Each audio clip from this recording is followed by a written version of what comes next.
விரைவில் பயன்பாட்டிற்கு வரும் கோவிட்ஸின் கோவிஷீல்டு தடுப்பூசிகளுக்கு கடைசி கட்ட அனுமதி கிடைத்தது.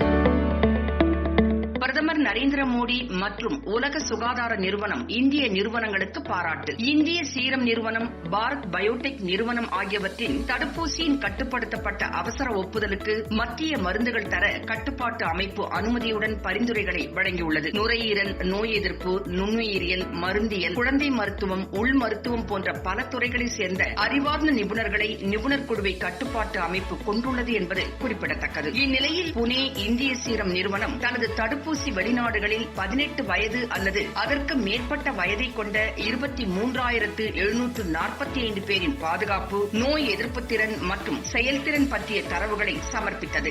மேலும் தடுப்பூசியின் ஒட்டுமொத்த செயல்திறன் 70.42% ஆகும். இந்திய சீரம் நிறுவனம் தனது தடுப்பூசியின் 2வது மற்றும் 3வது கட்ட மருத்துவ பரிசோதனைகளை நாட்டில் 1600 பேரிடம் நடத்த அனுமதி வழங்கப்பட்டது. அந்த நிறுவனம் தனது இடைக்கால பாதுகாப்பு மற்றும் நோய் எதிர்ப்பு தரவை சமர்ப்பித்தது. வெளிநாட்டு ஆய்வுகளின் தரவுகளுடன் ஒப்பிடத்தக்க தரவு கண்டறியப்பட்டது. அதேபோல் பாரத் பயோடெக் நிறுவனம் இந்திய மருத்துவ ஆராய்ச்சி கவுன்சில் மற்றும் புனே தேசிய வைராலஜி நிறுவனத்துடன் இணைந்து அவர்களிடமிருந்து பெற்ற செயலிழந்த கொரோனா வைரஸ் அடிப்படையிலான கோவேக்சின் தடுப்பூசியை உருவாக்கியுள்ளது. இது நாட்டிலும் உலக அளவிலும் பாதுகாப்பு மற்றும் செயல்திறன் பற்றிய தட பதிவுகளை நன்கு ஏற்படுத்தியுள்ளது. இந்த நிறுவனம் எலிகள், முயல்கள், சிறிய வெள்ளெலி போன்ற பல்வேறு விலங்கு இனங்களில் பாதுகாப்பு மற்றும் நோய் எதிர்ப்பு தரவை உருவாக்கியுள்ளது. இந்த தரவுகளை மத்திய மருந்துகள் தர கட்டுப்பாட்டு அமைப்பிடம் அந்த நிறுவனம் பகிர்ந்து கொண்டது. சுமார் 800 பேரிடம் முதல் 2 கட்ட மருத்துவ பரிசோதனை நடத்தப்பட்டுள்ளது. அவற்றின் முடிவுகள் இந்த தடுப்பூசி பாதுகாப்பானது, வலுவான நோய் எதிர்ப்பு சக்தியை வழங்குகிறது என்பதை காட்டின. இந்தியாவில் 3ஆம் கட்டமாக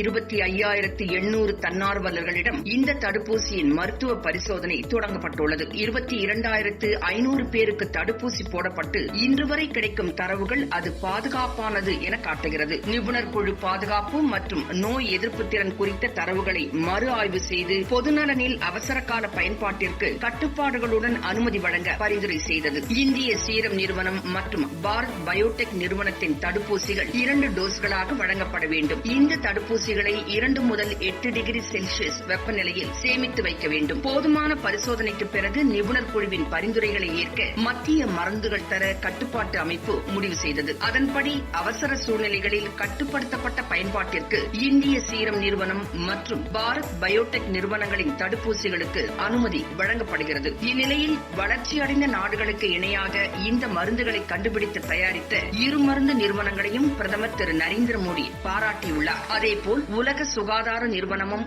இந்தியாவை இந்த முடிவுகளுக்காக பாராட்டியுள்ளது. இந்தியாவின் இந்த முடிவு கொரோனாவிற்கு எதிரான போராட்டத்தை தீவிரப்படுத்தவும் வலுப்படுத்தவும் உதவும் என குறிப்பிடப்பட்டுள்ளது.